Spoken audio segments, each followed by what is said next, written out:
very happy with the final result. We've played these guys 3 years in a row now in not great conditions, and it's the first time we got a bonus point. So very pleased to pick that up. Very pleased with the intent and the purpose of the side and how they came out. Yes, we made a few mistakes, but we made them trying to do things and trying to play positive rugby. So I think you saw a very good Argentinian side. They're not far away from getting over the hump, I think, and actually beating teams. They're very, very physical up front, and they've got some tidy backs. So took a very good defensive effort throughout the game as well to keep them trialless. So very happy. Compared to the test we played in Sydney, I think we're a little bit smarter, especially the way we started the game. And perhaps the risk versus reward, we perhaps got that a little bit better. But you still got to back your skills, and when it is a bit damp, you don't want to go out there and just play 10-man rugby. I don't think that suits us totally. We want to be able to, even if it's like that, be better than the opposition at being able to use our skills under pressure. But as I say, you get the balance right, and I thought, for the most part, we were pretty good with that. You got a bunch of guys, numbers 1 to 15 who want to run with the ball, play with the ball, and if we can create opportunities to do that regardless of conditions, I think that makes a pretty tough opposition. It's the most amount of pressure I've had as a flanker for a long time, so I hate to think what was up front, but it's tough, because when the pressure builds to the point of something gives, it doesn't take much, wet ground, slip, whatever, but I thought, we had a couple of calls go against us for whatever reason, but, we didn't get frustrated, and, when we got our chance down the right end of the field, we actually put the pressure back on them, I thought.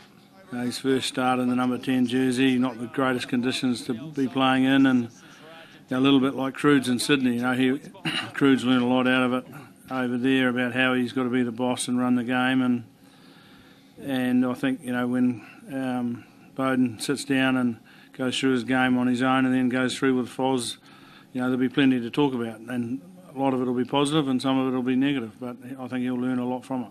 From a scrummaging point of view, I think we should be very proud. I think we sometimes get underestimated at scrum time about from others, and tonight we scored a scrum off a try right at half time off their ball, and then when the subs come on and their subs come on, we scored a very good one under the post through Aaron. So, but as Rico said, there was periods when we were under pressure, and it's about nullifying those periods and trying to dominate the whole time. But they'll sit back and have a look at it, and they'll see where they can improve, and we'll try and do that. You don't really want to see that, to be honest. It might be a bit of a laugh for some people, but you don't really want to see that. It's going to sort of ruin the game. But to try and keep the old focus on the next line outcome, I'll tell you. But the question is, how do they get on? There's enough of them in red jackets, so you'd think they better stop them.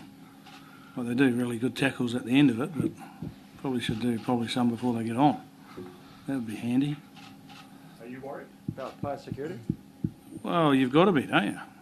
And you get lunatics that want to run onto the field and disrupt the game, whatever sport it is. They're just a pain in the backside. Excuse the pun.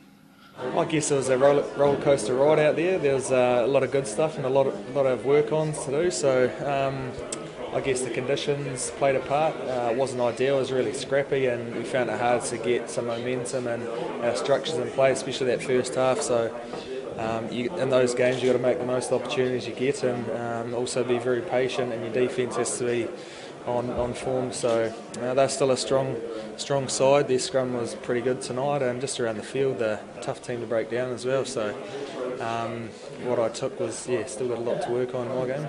It was tough, trying conditions out there. There was a few areas that I made just for the half time, but I was happy with the team performance. We had to dig deep and play, in tough conditions out there. But I could have done better and got a try, I reckon, if I didn't throw it over Bender. But I don't want to be selfish, so I gave it, and it was a bit too far. So now I'm happy. It must have been just an absolute dream to be at the back of some of those All Black scrums, and at the same time, a couple of times a nightmare.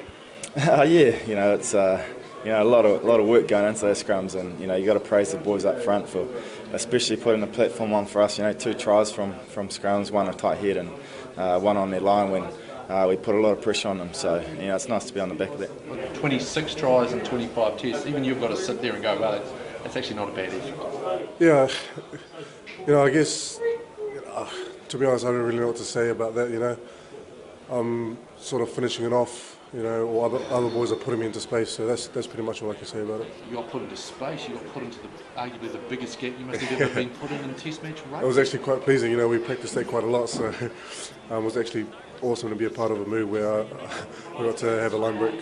Obviously, the conditions, it tightens things up a bit, and their backline's pretty good. Sanchez is known for his running game, so we didn't give him too many opportunities.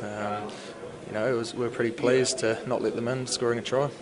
Oh, it's a huge challenge next week. South Africa, always a tough one, but there was just things we couldn't get out of our exit tonight that we probably struggled a couple of times and played in our own half a bit too much, but.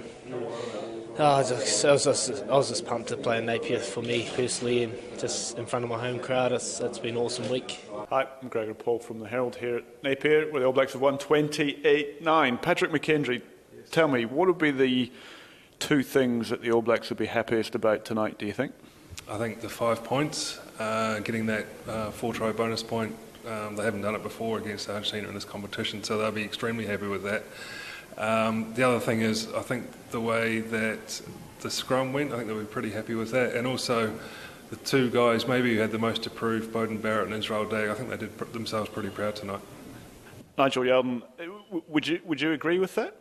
Absolutely. I think the scrum for me is actually a really massive step. And yes, there were times where Argentina did get that dominance, but there were also times where the All Blacks were holding, and it was them. We heard all about the second push from Los Pumas all throughout the week. Well, the All Blacks were able to do it to them. Now, everyone thought that maybe it was going to be a weakness. It's turning into a major strength, and I really don't think we can understate how big an effort that was by a pack that didn't have Sam Whitelock. Also lost as well Liam Messam too. That's monstrous. You bring on guys like Joe Moody doing the job, Ben Franks. Big statement for me from that All Black pack. Patrick, Argentina are a notoriously difficult team to play. They're very hard to break down, they're very physical, they don't take a lot of risks, so the game tends to be quite static. Is that the kind of performance, do you think, in time, or over the next 2 or 3 days, I would imagine, it'll settle down a little bit and people will realise that there was quite a lot to be quite happy about there?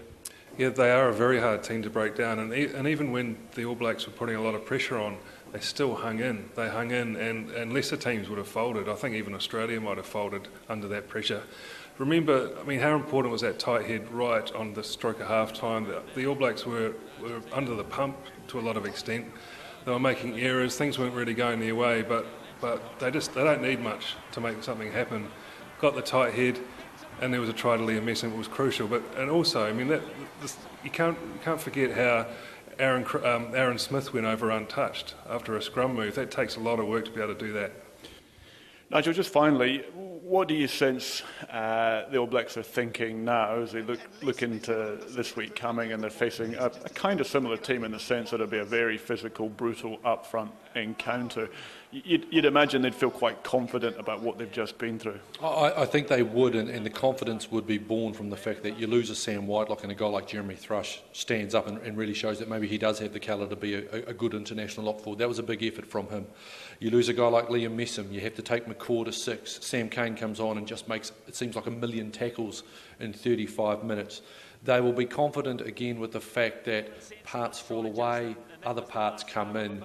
The depth and what they are creating just seems to continue to roll and roll. That's where I think they're going to gain a lot of confidence heading into South Africa.